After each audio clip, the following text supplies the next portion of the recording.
सभी छात्रों को मेरा वंदे मातरम। कक्षा 9 काव्य नंबर 22 वीरों का कैसा हो वसंत काव्य का आज हम अभ्यास करेंगे, जिनकी कवयित्री का नाम है सुभद्रा कुमारी चौहान। प्रस्तुत काव्य में कवयित्री ने यह बताया है कि वीरों का वसंत यानी वीरों की जो वसंत ऋतु है वो कैसी होती है। तो वीरों की वसंत ऋतु कैसी होती है उसका अभ्यास हम काव्य के माध्यम से करेंगे। तो काव्य की शुरुआत करते हैं हम। वीरों का कैसा हो वसंत, आ रही हिमाचल से पुकार। हिमाचल यानी हिमालय पर्वत। उदधी गरजता बार बार। उदधी यानी सागर, सागर है वो गरज रहा है। उदधी यानी सागर। प्राची पश्चिम भू नभ अपार। प्राची यानी पूर्व दिशा। भू यानी भूमि। नभ यानी आकाश। सब पूछ रहे दिग दिगंत। दिग दिगंत यानी दिशा और उसका छोर। दिग दिगंत यानी दिशा और उसका छोर। वीरों का कैसा हो वसंत। सब लोग पूछ रहे वीरों का कैसा हो वसंत। तो प्रथम पंक्तियों को हम समझते हैं। तो कवयित्री कहती है कि वीरों का कैसा हो वसंत यानी वीरों का वसंत कैसा है।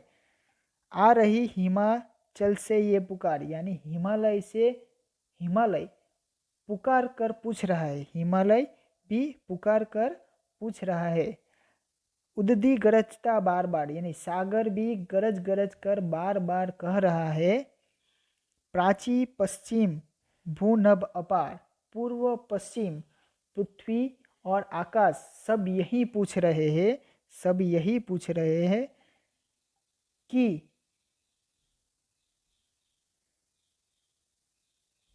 वीरों का वसंत कैसा होना चाहिए। सब पूछ रहे दिग दिगंत यानी आकाश और उसका छोर भी यही पूछ रहा है कि वीरों का वसंत कैसा होना चाहिए। तो प्रथम पंक्तियों का अर्थ ऐसा होता है कि हिमालय पुकार कर पूछ रहा है।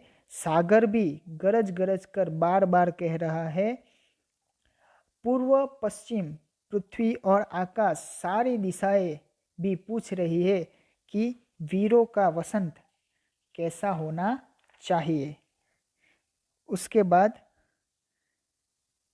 कवयित्री कहती है कि फूली सरसों ने दिया रंग। फूली सरसों ने दिया रंग। मधु लेकर आ पहुंचा अनंग। मधु यानी शहद, शराब, मदिरा। मधु लेकर आ पहुंचा अनंग। वधु वसुधा पुलकित अंग अंग। वधु यानी विवाह के लिए तैयार कन्या। वसुधा यानी पृथ्वी। वधु यानी विवाह के लिए तैयार कन्या जो होती है उसे वधु कहते हैं। और वसुधा यानी पृथ्वी। पुलकित अंग अंग है वीर वेश में किंतु कंत। है वीर वेश में किंतु कंत वीरों का कैसा हो वसंत। इस पंक्तियां द्वारा कवयित्री कहना चाहती है कि सरसों में फूल आ गए हैं। सरसों में फूल आ गया है। फूली सरसों ने दिया रंग यानी सरसों में फूल आ गया है। उनके वातावरण को पीला रंग मिल गया है।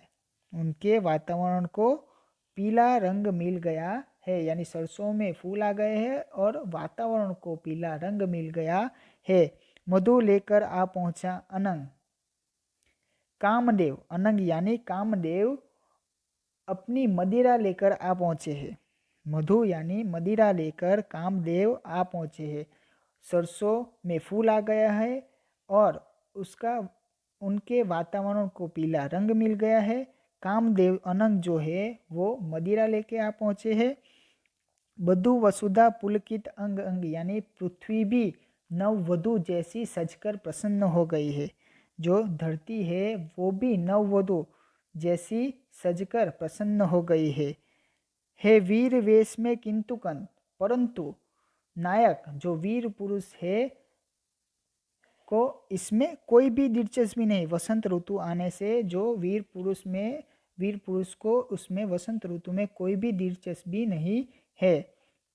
वीरों का कैसा हो वतन, वह वीर वेश धारण कर यह बताना चाहता है कि वसंत कैसा होना चाहिए। जो वीर पुरुष है वो यह बताना चाहता है कि उसका वसंत कैसा होना चाहिए।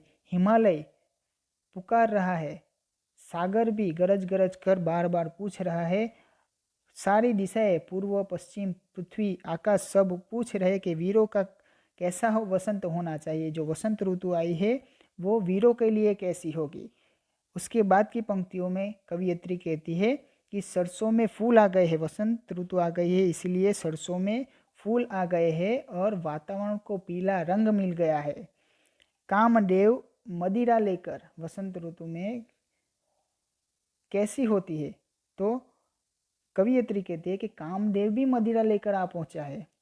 पृथ्वी नववधु के जैसे प्रफुल्लित प्रसन्न हो गई है, परंतु जो नायक जो है, वीर जो है, उसे वसंत ऋतु में इसमें मदिरा में और फूलों में कोई भी दिलचस्पी नहीं है। वो वीर वेश धारण कर यह बताना चाहता है कि वीरों का वसंत कैसा होता है। आगे हम देखते हैं, भर रही कोकिला इधर तान। भर रही कोकिला यानी कोयल, कोकिला इधर तान, मरु बाजे पर उधर गान। मरु यानी रेगिस्तान। हे रंग और रण का विधान। रण यानी युद्ध, विधान यानी तरीका, पद्धति। मिलने आए हैं आदि अंत, मिलने आए हैं आदि अंत, वीरों का कैसा हो वसंत।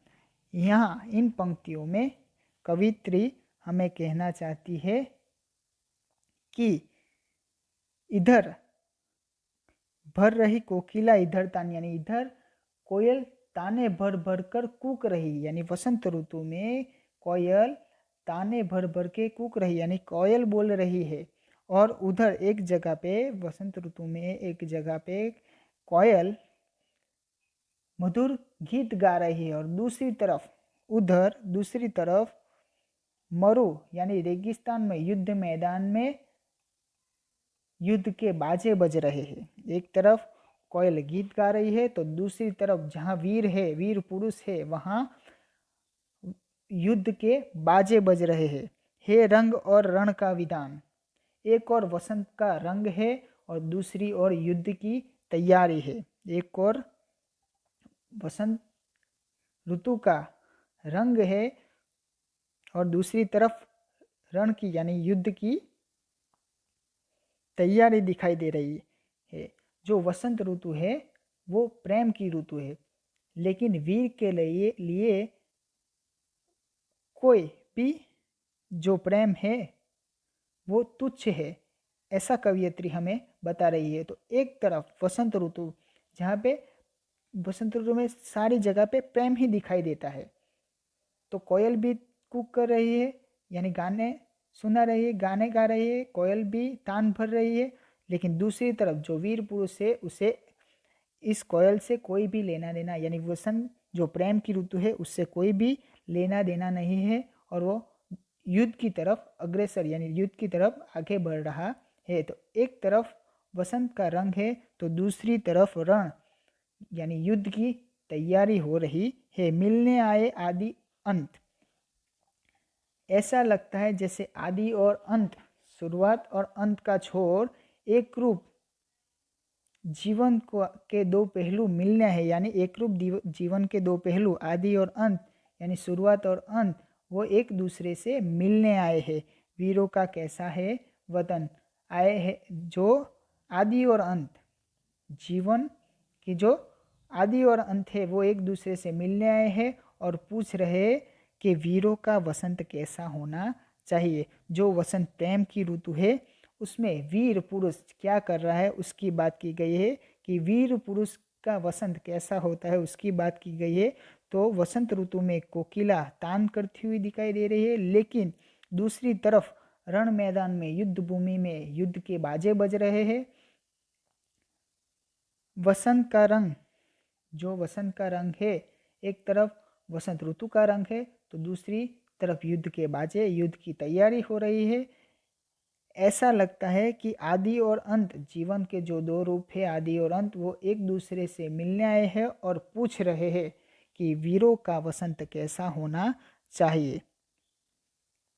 उसके बाद कवियत्री कहती है अगली पंक्तियों में कि कह दे अतीत अब मौन त्याग, कह दे अतीत अब मौन त्याग। अतीत यानी बीता हुआ समय, अतीत यानी बीता हुआ समय। मौन, मौन यानी चुप्पी। लंके तुझमें क्यों लगी आग, लंके यानी लंका, तुझमें क्यों लगी आग। ए कुरुक्षेत्र, कुरुक्षेत्र, कुरुक्षेत्र यानी दिल्ली के पास का वह मैदान जो जहाँ पे महाभारत का युद्ध हुआ था, वो कुरुक्षेत्र। तो कुरुक्षेत्र अब जाग जाग, बतला अपने अनुभव अनंत, वीरों का कैसा है वसंत। उसके बाद की पंक्तियों में कवियत्री कहना चाहती है कि हे अतीत, हे अतीत अब तू चुप मत रहो, अब तुम चुप मत रहो, अपना मौन त्याग दो, मौन तोड़ दो और वीरों के वसंत के असली रूप के बारे में बताओ। अतीत से कवियत्री कहते हैं कि अब तुम अपना मौन तोड़ दो, चुप मत रहो और वीरों के वसंत का असली रूप, वीरों का वसंत कैसा होता है वो तुम बता दो।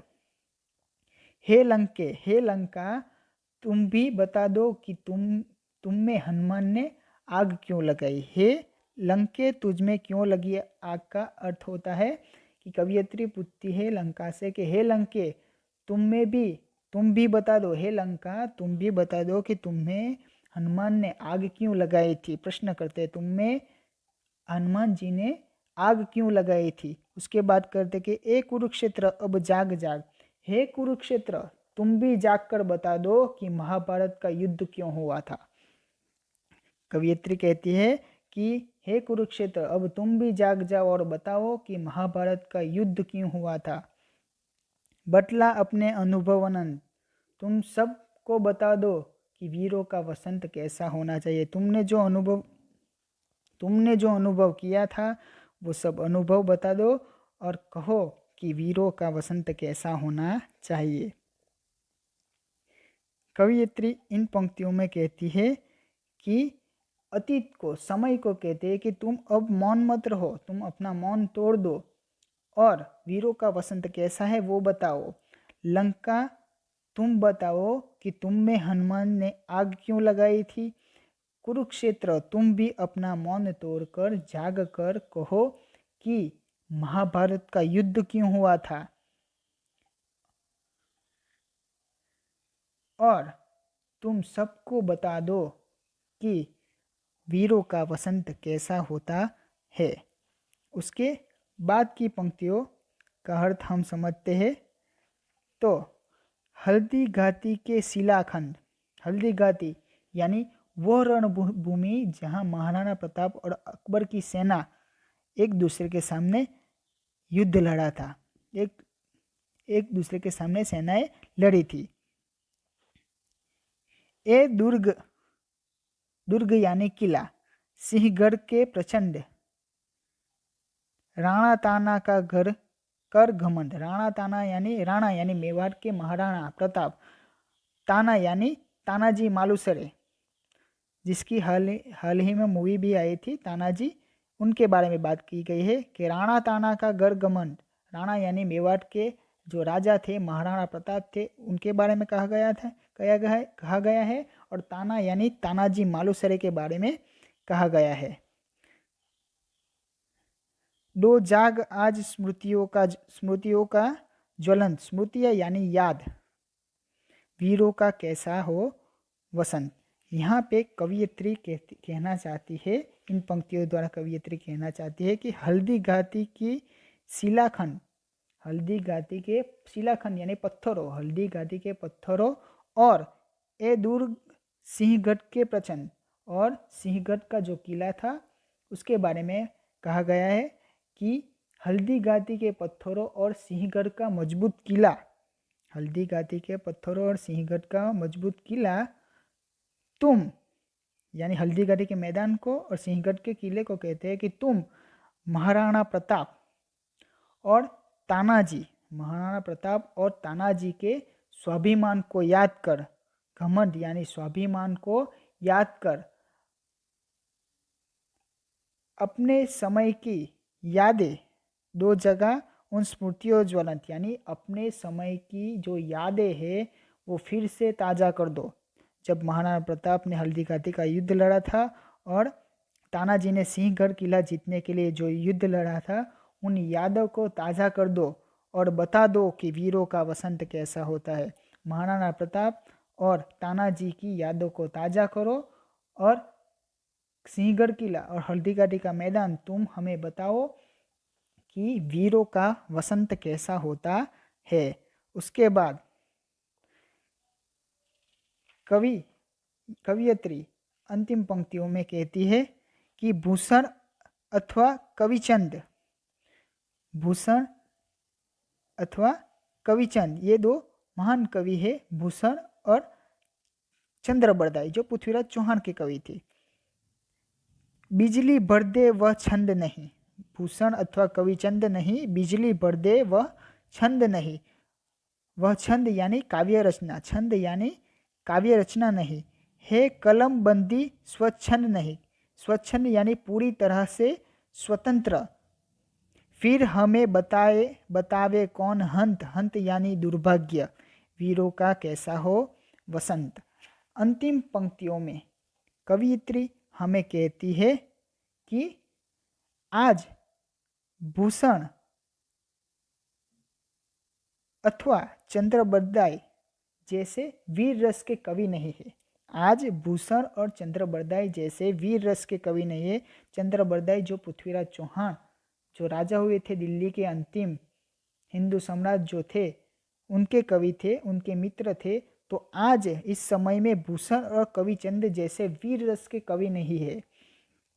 बिजली भर दे वह छंद नहीं, यानी ऐसे छंद भी नहीं है, ऐसी कविता भी नहीं है जिन्हें सुनकर लोगों में बिजली भर जाए, यानी लोग देश के प्रति मरने के लिए तैयार हो जाए। ऐसी कविताओं की भी रचना नहीं होती जिसे सुनकर लोगों में बिजली भर जाए। है कलम बंदी स्वच्छंद नहीं, इसके अतिरिक्त हमारी जो कलम है, लेखनी है, हमारी जो कलम है उस पर भी पाबंदी लगी है, कलम पे भी पाबंदी लगाई गई है कि वो समाज विरोधी कुछ लिख नहीं सकती।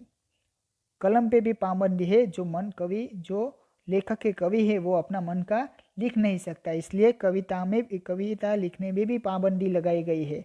खुल कर कुछ लिखना भी संभव नहीं होता, फिर हमें बतावे कौन, हंत यानी दुर्भाग्य, हमारा दुर्भाग्य है कि फिर हमें कौन बताएगा।